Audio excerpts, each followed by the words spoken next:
કારણ કે આત્મા તો અજર છે અને અમર છે, કાંઈ કોઈ દી એને કર્યું જ નથી, કર્યું નથી, એનો જન્મ નથી, એનું મૃત્યુ હોય નહીં. ગંગારામનો કોઈ એમ વિચાર કરતા હોય કે ગંગારામ મરી ગયા તો એ ભૂલ ભરેલું કામ છે. ખરેખર હું તો એટલું વિચારું કે સદગુરુનો બંધો નથી અને સદગુરુ વચનનો અધિકારી પણ ન કહેવાય. કેમ કે ગંગારામ તો છે ને છે, એ મરી ગયા છે.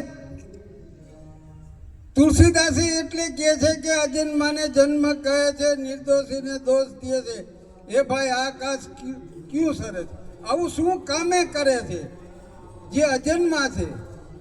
કોઈ દી એને જન્મ લીધો નથી, મરતો નથી, આવ્યો નથી, જાતો નથી, પણ આ ચામડાને કે દેખાય એમ નથી. બોલો સદગુરુ મહારાજ કી જય.